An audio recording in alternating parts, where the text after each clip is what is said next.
Hello students, स्वागत है आपका कैरियर पॉइंट शिक्षालॉजी पर। चलिए स्टार्ट करते हैं। हम आज का जो न्यू टॉपिक है वो है पॉइंट। अच्छा, ये जो हमने इससे पहले बहुभुज के बारे में कुछ पढ़ा था। जैसे कि बहुभुज में हमने देखा था कि 3 या 3 से अधिक साइड्स को मिलाकर एक बहुभुज बनाया जाता है। अब देखो, बहुभुज बनाने के लिए यह साइड्स हमने उसमें क्या देखा था कि साइड्स 3 या 3 से अधिक हो सकती है, बट ये साइड्स होगी कहाँ से, ये इसकी उत्पत्ति कहाँ से होगी। सो इसको जानने के लिए हमें सबसे पहले समझना पड़ेगा पॉइंट्स। अब ये जो पॉइंट्स है इसको हमने 3 पार्ट्स में इसको कंप्लीट करेंगे। सो पहला है आपका पॉइंट्स, दूसरा बनेगा पॉइंट्स से साइड्स पर जाएंगे, फिर साइड से हम बनाएंगे एंगल्स। चलिए स्टार्ट करते हैं। सो ये रहा पॉइंट। चलिए बताइए क्या होता है पॉइंट। तो पॉइंट के बारे में आते हैं। जनरली आपको पता होगा कि पॉइंट किसी भी एक बिंदु को हम क्या बोलते हैं, पॉइंट। ठीक है। अब देखिए, ये जो पॉइंट है वो बहुत महत्वपूर्ण है। कई जगह पर इसका इस्तेमाल किया जाता है। जैसे कि कुछ मुख्य बिंदु दर्शाने के लिए भी हम किसका इस्तेमाल करते हैं, पॉइंट्स का इस्तेमाल कर सकते हैं।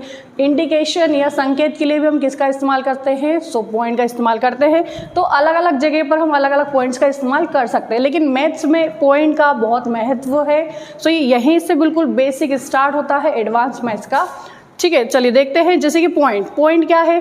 अब पॉइंट कोई भी एक बिंदु पॉइंट हो सकता है ना। तो इसके बारे में पूरी डिटेल से समझते हैं, देखते हैं पॉइंट क्या है। So in maths a point is represented by a dot. Point को एक डॉट के द्वारा रिप्रेजेंट किया जाता है ना। And is used to tell exact location. इसका इस्तेमाल एग्जैक्ट या एग्जैक्ट सटीक स्थान को दर्शाने के लिए किया जाता है। अगला है it does not have any length, width और हाइट। अब देखिए, ये जो पॉइंट होता है सबसे मुख्य बात इसमें यही है कि ना तो इसकी लंबाई होती है, ना चौड़ाई होती है, ना ही ऊंचाई होती है। सो हम इन अदर वर्ड्स बोल सकते हैं कि इट हैज़ नो साइज। इसकी कोई साइज नहीं होती है। ठीक है। अगला क्या है, अ point is usually named using upper case letters. अब देखिए, अपर केस लेटर्स से मतलब क्या है, capital letters. Upper case letters को हम क्या बोल सकते हैं, कैपिटल लेटर्स। जैसे कि ए हुआ, बी हुआ। ठीक है ना। अब इनको हम किससे रिप्रेजेंट कर सकते हैं, तो इसको हम पॉइंट से रिप्रेजेंट कर सकते हैं। जैसे कि हमने बोला पॉइंट ए, तो इस पॉइंट को हमने क्या नाम दे दिया, पॉइंट ए। हम बोल सकते हैं पॉइंट बी, पॉइंट को क्या नाम दे दिया, इसको बी। इसको बोल सकते हैं पॉइंट डी। सो पॉइंट्स को हम कई नाम दे सकते हैं। ठीक है। फिर इसके बाद अगला देखते हैं नेक्स्ट। ठीक है, देखते हैं कि पॉइंट्स कितने प्रकार के होते हैं। तो there are different types of points. First क्या है आपका कोलिनियर, सेकंड है नॉन कोलिनियर, ठीक है ना, संरेख बिंदु, असंरेख बिंदु। थर्ड है आपका कोप्लानर या नॉन कोप्लानर, या फिर इसको हम बोल सकते हैं समतलीय बिंदु या फिर असमतलीय बिंदु। और लास्ट क्या है आपका कोणकरण। कोणकरण मीन्स क्या होता है, समवर्ती बिंदु। चलिए सारे एक एक पॉइंट्स के बारे में अच्छे डिटेल से समझ लेते हैं।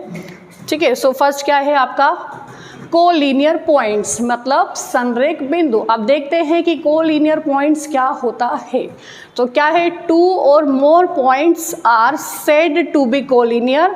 2 या 2 से अधिक पॉइंट्स को कोलिनियर कब कहेंगे हम, जब वे सभी कैसी लाइन में हो, या तो सेम लाइन में हो या फिर स्ट्रेट लाइन में हो। जैसे कि हमने देखा कि फर्स्ट पॉइंट हमने यहाँ पे बना दिया, ये पॉइंट, ठीक है ना। सेकंड पॉइंट यहाँ पे बना दिया, ठीक है। थर्ड पॉइंट हमने यहाँ पे बना दिया, फोर्थ पॉइंट इसको हमने क्या कर दिया, ज्वाइन कर दिया। तो देखिए पॉइंट्स ये किस तरह की लाइन में है, एक बिल्कुल स्ट्रेट लाइन में होने चाहिए, है ना, या फिर लाइंस कैसी भी हो सकती है, पर वो वहाँ पॉइंट्स होने कैसे चाहिए, उसी एक लाइन में होना ज़रूरी है। सो इसको क्या बोलेंगे, कोलिनियर पॉइंट या फिर संरेख बिंदु। अगला है नेक्स्ट। अच्छा देखिए, हमने क्या बोला है कि 2 या 2 से अधिक, तो 2 पॉइंट तो होना मिनिमम ज़रूरी है, तभी हम एक लाइन ड्रॉ कर सकते हैं उसके ऊपर, एक पॉइंट से कर नहीं सकते। ठीक है ना। अगला देखते हैं नेक्स्ट क्या है, कोलिनियर पॉइंट्स, मतलब असंरेख बिंदु। असंरेख बिंदु क्या होता है, 3 और more points are said to be non collinear. 3 या 3 से अधिक पॉइंट्स नॉन कोलिनियर या फिर असंरेख बिंदु कब कहलाएंगे, जब वहाँ एक सीधी रेखा में ना हो, है ना। They do not lie on the same line. ठीक है। We can not draw a single straight line in that passes through all this points. इसका मतलब क्या है, जैसे कि पॉइंट्स मिनिमम कितने होने चाहिए, 3। 3 या फिर 3 से अधिक पॉइंट्स कैसे होनी चाहिए, एक स्ट्रेट लाइन में नहीं होनी चाहिए। जैसे कि हमने देखा कि यहाँ पे हमने इसको नाम दिया पॉइंट ए, ठीक है ना, फिर हमने यहाँ पे नाम दे दिया इसको पॉइंट बी, ठीक है ना, एक नाम दे दिया इसको पॉइंट सी। तो देखिए यहाँ से लाइन कैसे ड्रॉ हो रही है, क्या बिल्कुल स्ट्रेट हो रही है क्या? अच्छा, हमने 2 पॉइंट्स के बारे में क्यों नहीं देखा? क्योंकि देखो 2 पॉइंट्स से तो एक सिंगल लाइन ड्रॉ हो सकती थी, स्ट्रेट लाइन ड्रॉ हो सकती थी, इसीलिए नॉन कॉलिनियर में क्या होना चाहिए कि 3 पॉइंट्स कम से कम मैक्सिमम होना ज़रूरी है ना। फिर यहाँ से हम उसको किसी भी डायरेक्शन में ले जा सकते हैं, ये पॉइंट डी हो गया। सो ऐसे पॉइंट्स जो कि एक स्ट्रेट लाइन में ना हो क्या कहलाएंगे आपके नॉन कोलिनियर पॉइंट्स, ठीक है। थर्ड पॉइंट देखते हैं इसका क्या है। थर्ड पॉइंट है coplanar points and non coplanar points, मतलब समतलीय बिंदु और नॉन समतलीय बिंदु या फिर असमतलीय बिंदु, ठीक है। सो देखिए 2 और more points are said to be coplanar, 2 या 2 से अधिक पॉइंट्स कोप्लानर कब कहलाएंगे? जब वहाँ एक ही सरफेस पर हो, on lie on the same plane. Same plane से मतलब क्या है, जैसे कि हमने कोई भी एक सरफेस बना लिया, किसी भी शेप में बना लिया, यहाँ पे मिनिमम 2 पॉइंट्स तो होने चाहिए, 2 से अधिक कितने भी हो सकते हैं। सो ऐसे पॉइंट्स जो पूरे के पूरे एक ही सरफेस पर हो, ये सारे के सारे पॉइंट्स क्या कहलाएंगे आपके कोप्लानर या फिर समतलीय। समतलीय मतलब जो सेम तल पर स्थित हो, है ना। फिर अगला क्या है नॉन कोप्लानर, ऐसा पॉइंट जो कि एक ही सरफेस पर रेडी ना हो या एक ही सरफेस पर ना हो। जैसे कि हमने इसको नाम दे दिया कि point A, point B, point C, point D, E, F, G, H, I, और एक पॉइंट मैंने इसके बाहर बना दिया है पॉइंट जे। तो बताइए यहाँ पे जो पॉइंट जे है वो कहलाएगा आपका नो प्लानर, नो कोप्लानर, और बाकी के सारे पॉइंट्स क्या कहलाएंगे आपके कोप्लानर पॉइंट्स। कोप्लानर्स जो सारे के सारे एक ही सरफेस में हो, और नॉन कोप्लानर क्या होंगे, जो एक ही सरफेस पर स्थित ना हो, ठीक है। अगला पॉइंट देखते हैं नेक्स्ट है आपका कॉनकरेंट पॉइंट। कॉनकरेंट पॉइंट क्या होता है? Concurrent point is the point where 2 और more line intersect each other, ऐसा पॉइंट जहाँ पर 2 या 2 से अधिक लाइन एक दूसरे को क्या कर दे, क्रॉस कर दे। सो माना ये पॉइंट है अपना एक, ठीक है, यहाँ से मैंने एक लाइन ड्रॉ की। अब देखिए ये इस लाइन को मान लेते हैं x, इस लाइन को मान लेते हैं y, दोनों लाइन ने एक पॉइंट पर क्रॉस किया है। सो ये जो पॉइंट होगा वो कहलाएगा आपका कॉनकरेंट पॉइंट, ठीक है। ऐसा पॉइंट जहाँ पर 2 या 2 से अधिक लाइंस एक दूसरे को काटे। 2 से अधिक लाइंस हो सकती है, एक लाइन हम यूँ ले सकते हैं, एक लाइन हम ऐसे ले सकते हैं। सो 2 से अधिक ऐसी लाइंस जो एक ही बिंदु पर काटे, वहाँ क्या कहलाएगी आपकी कॉनकरेंट पॉइंट, ठीक है। अगला देखते हैं नेक्स्ट। अब नेक्स्ट है कुछ क्वेश्चंस देख लेते हैं। तो देखिए what is the point P called, मैंने एक डायग्राम बना देते हैं हम यहाँ पर, बताइए आप लोग। यहाँ पर मैंने इस पॉइंट को नाम दिया है P। सो ये जो P पॉइंट है ये क्या कहलाएगा, क्या कहलाएगा? ये कहलाएगा कॉनकरेंट पॉइंट। अभी जस्ट देखा था कि ऐसा पॉइंट जहाँ से 2 या 2 से अधिक लाइन एक दूसरे को काटे, वहाँ पॉइंट क्या कहलाता है, कॉनकरेंट, ठीक है। अगला देखते हैं नेक्स्ट क्या हो जाएगा, 3 और more points that lie on the same line are known as, 3 या 3 से अधिक पॉइंट जो कि सेम लाइन में होते हैं वहाँ क्या कहलाते हैं? सो अभी हमने पढ़ा था, वहाँ कहलाएंगे कोलिनियर पॉइंट्स, मतलब संरेख बिंदु। अगला देखते हैं नेक्स्ट क्या है, which of the following does have a point, है ना। इसमें से ऐसा क्या है ऑप्शन जिसमें पॉइंट को दर्शाता है? तो देखिए अभी जैसे हमने देखा था कि पॉइंट की लंबाई होती है क्या, लेंथ होती है क्या, है ना। पॉइंट की विड्थ भी नहीं होती, ना ही पॉइंट की थिकनेस होती है। सो पॉइंट का क्या आंसर होगा आपका, नन ऑफ दिस, ठीक है। चलिए अगला देखते हैं। अब कुछ इंपॉर्टेंट पॉइंट्स के बारे में डिस्कस कर लेते हैं, ठीक है।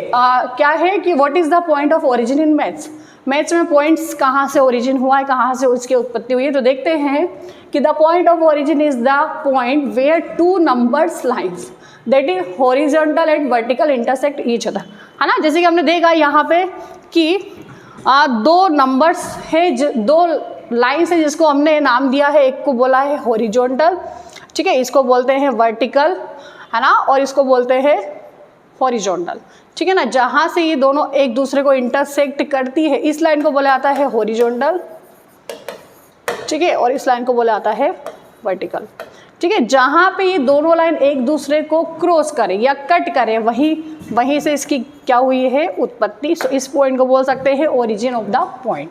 ठीक है, चलो इसको हम नाम दे सकते हैं जीरो। ठीक है ना, जीरो इस वर्टिकल वाली लाइन को भी देख सकते हैं और इस पॉइंट को भी हम जीरो बोल सकते हैं। सो इसका नाम हम बोल सकते हैं जीरो, जीरो द्वारा इसको निरूपित किया जाता है। ठीक है, चलिए अब देखते हैं कि पॉइंट और लाइन में क्या डिफरेंस होता है। तो देखिए पॉइंट जो होता है उसको किससे डिनोट किया जाता है, एक डॉट से डिनोट किया जाता है और यहाँ पोजीशन बताने के लिए इस्तेमाल किया जाता है। ठीक है ना, it is zero dimensional. Zero dimensional का मतलब क्या होता है, जिसकी ना तो लेंथ हो ना ही विड्थ हो, मतलब कोई भी साइड्स की होगी उसको हम क्या बोलेंगे, जीरो डायमेंशन। ठीक है ना, और ना ही इसकी जैसे मान सकते हैं इसकी ना तो लेंथ होती है, ना विड्थ होती है, ना ही कोई थिकनेस होती है। उसी साइड से दूसरे शब्दों में बोले कि लाइन क्या होती है, सो दो या दो से अधिक को लीनियर पॉइंट्स को मिलाकर हम क्या बना सकते हैं, लाइन। जैसे कि हमने फर्स्ट में ही देखा था कि दो बिंदु ले लिए हमने, दो या दो से अधिक अगर हमने इन बिंदु को मिला दिया तो ये क्या बन जाएगी, एक लाइन ड्रॉ हो जाएगी।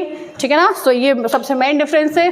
अगला है कि what is the maximum number of points that a line can be consist. ठीक है ना, एक जो लाइन है वो ज़्यादा से ज़्यादा कितने पॉइंट्स कंसिस्ट कर सकती है, तो वो infinite points, number of points consist कर सकती है, मतलब उसका कोई लिमिट नहीं है, इस लाइन पर कितने भी पॉइंट्स हो सकते हैं। सो ये रहा आज का टॉपिक। ठीक है स्टूडेंट्स, तो अगले लेक्चर में हम मिलेंगे, लाइन पर डिस्कस करेंगे। कैरियर पॉइंट सेक्शनलॉजी को लाइक शेयर करना ना भूलिए। Thank you.